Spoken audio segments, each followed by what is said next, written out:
Louisiana Beer Reviews. Welcome to this taste challenge. Today, the face-off involves two Miller-Coors brands, division of Molson-Coors. What do we have?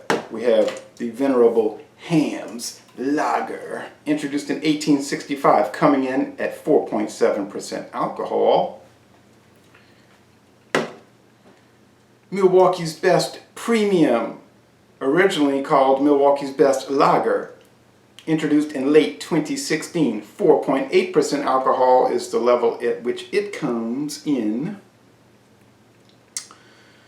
Yeah, they tried to call it Milwaukee's Best Lager. For whatever reason, this did not appeal to their fan base, and so they recently went back to premium, and you might not even have that in your area yet as of mid to late May 2017. Alright, so the Hamms just arrived back in Louisiana after a 35-year departure or absence. So here's the 4.8% Hamms. Oh boy. Looks like regular old beer, doesn't it? Here's the Milwaukee's Best Premium. Now remember, in 1984 they came out with Milwaukee's Best Premium. It was a new recipe formulation after the old 1896 Milwaukee's Best beer was discontinued in 1978. At some point it dropped to 4.3%. The sales dropped along with that over time, and so they wanted to get it back up to a more preferred level. Okay, you can see the Best has a thicker head, the Hamm's thinner, but the Hamm's was poured first. Golden. So let's go with mixing it up. I didn't have a whole lot of experience with Hamm's, considering we could not get it here. But my experience was positive, no negatives. Milwaukee's Best, I always did drink that off and on because it was cheap. Now I used to drink other stuff because they were priced the same for a good while, like Miller High Life, Milwaukee's Best. I'm talking about, say, 1996 to 99. Schaefer, Natural Ice. So I used to typically buy Natural Ice and Schaefer because they were both $7.98 for a 24 pack of cans at Delsham's, the grocery store chain that's no longer in business. But so that was the price for about 3 years. I remember $7.98. Let's say 1996. Then I guess by 1999 it started to go up. You know, $8.98, whatever. But I remember I used to love that $7.98 price. And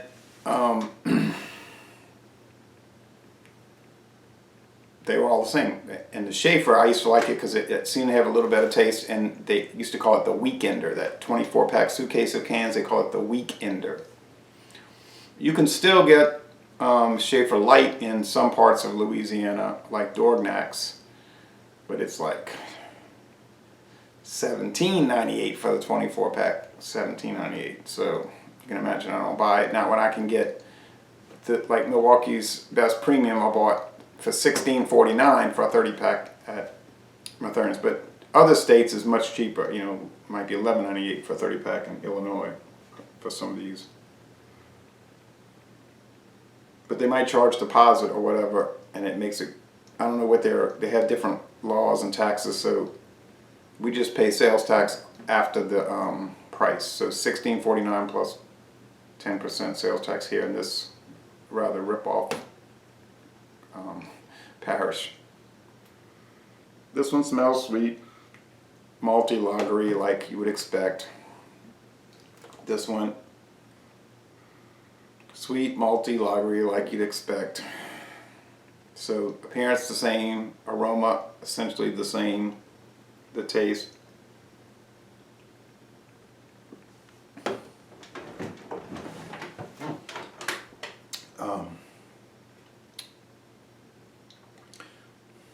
Really noticeable yeast situation going on here. It's like yeast forward. Standard lager yeast, right? I don't mean it's like Hefeweizen, a ale yeast, wheat ale yeast, but it's got this yeasty note. Now let's go with this one.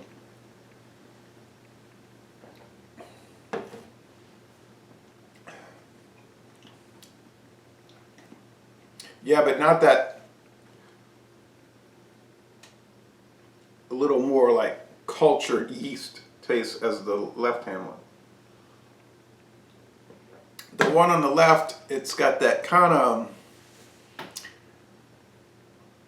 more vibrant yeast taste, the kind of thing that you get with Budweiser. When people drink that, they say it gives them a horrendous headache and a dirty hangover.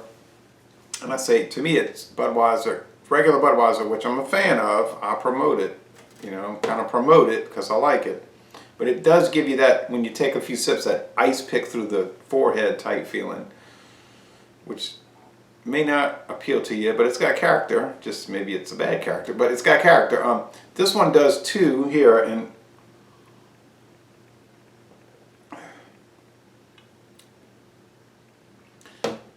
I don't mean it's a living beer, okay? It's not. It's pasteurized. It's not a can condition, but it's just got some vibrant type, little, like I said, cultured yeast. And if you drank a few of these, you probably wouldn't have any problems going to the bathroom the next morning.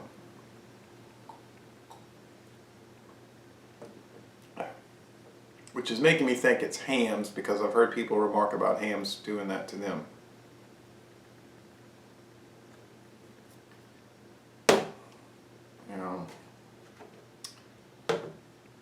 I'm going to switch them up again to be sure, because I think there was a little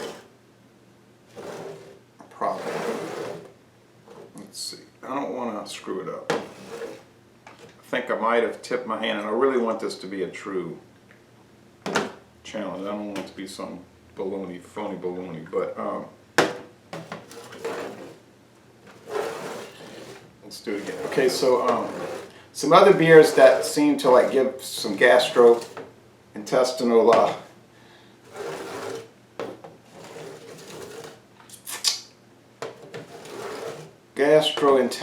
challenges the next day, from what I've heard. And I don't ever have these problems with beer. I mean, no beer seems to bother me. I mean, except for like Earthquake High Gravity 12%. It bothered me in the sense that 3 hours after I drank it, I threw up. I vomited because my body could not handle it. It was too horrendously bad, an atrocity of mankind. I'm sure that would have been the case with some of those other ones, like not Axe Head, I actually drank that whole one. The Camo line, which I dumped those three out. I think that would have been the case with the Boom, and there was another one from the Czech Republic, Clap or Boom, one of those from Prague. I just couldn't do it. They were too bad. I thought I would take one sip every hour and then get through the can, but I just couldn't. I said, I can't go through. I don't need this. Same thing with that Super Brew 15% alcohol. I tried so hard. I'll do a sip, but I couldn't make it. I threw it out. And one that I wish I would have thrown up, vomited, was the, or maybe I wish I wouldn't have drank it, was the 4.0 Street Legal. It's like 10% alcohol, bought it at this so-called restaurant, really a liquor store in Trevose, Pennsylvania, along US Highway 1 northbound, and right north of the Philadelphia border, city limits border, and city line. And I did drink through the whole quart bottle, or was it a 40-ounce bottle? I believe it was a 40-ounce bottle. And then I think I had bought a can. Was it a can or a bottle? I discarded it because every time I looked at it, I have a flashback. Literally, I had a flashback.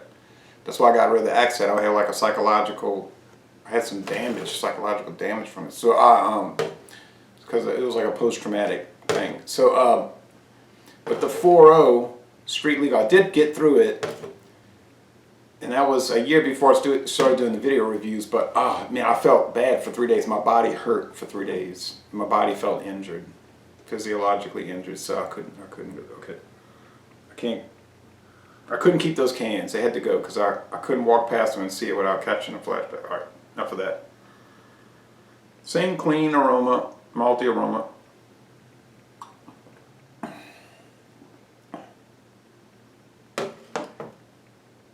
Little lemon note, perhaps.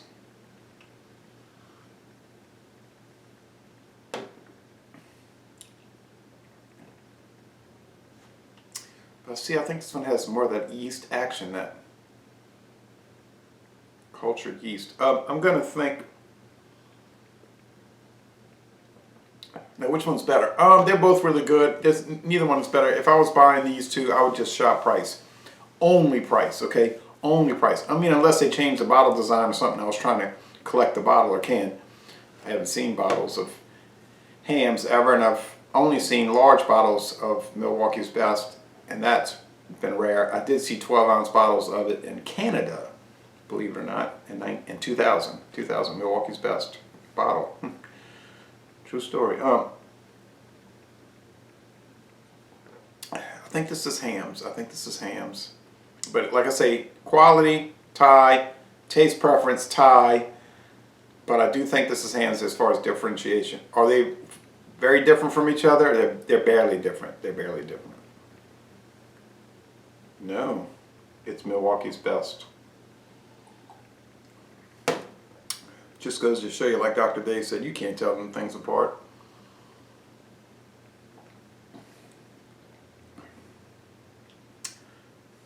And I really can't. Not really. Obviously I can't because I failed. The thing that fascinates me for years is that somebody will be a dedicated Hamm's drinker and they'll say,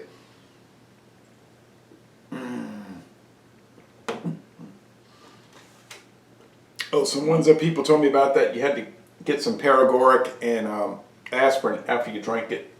And this is my father. I mean, he's very sensitive. His body is very sensitive, so it gets easily, he gets ill easily.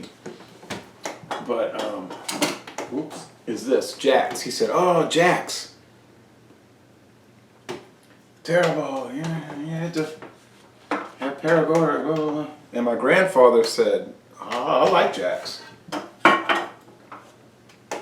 His stepfather said, oh, I thought that was good. It was, and then my grandfather said he had a friend that came from Germany to visit him once, like around 1996, and they were drinking Dixie beer, and his friend said, hey, this seems more like a German beer than all the rest of the American beers I was trying. It had more of a German flavor. I thought so too. That's probably why most Louisiana people didn't like Jack's and Dixie. They're too strong. They're too nasty. They're too authentic. But, you know, people get used to what they're used to, so what's the number one beer in Louisiana? Bud Light. Is it exceptional, remarkable, and memorable? They think it is. They love it. I mean, I don't buy it. Then again, I don't buy light beer. So, you know, this one does seem to have a little more of a hop action going, and I noticed that over the years with Milwaukee's Best, especially the light.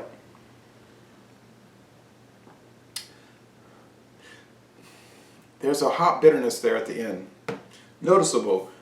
I don't mean it's IPL, in the IPL range like Schlitz was becoming for a little while. I think they dialed that back. People were getting turned off by it.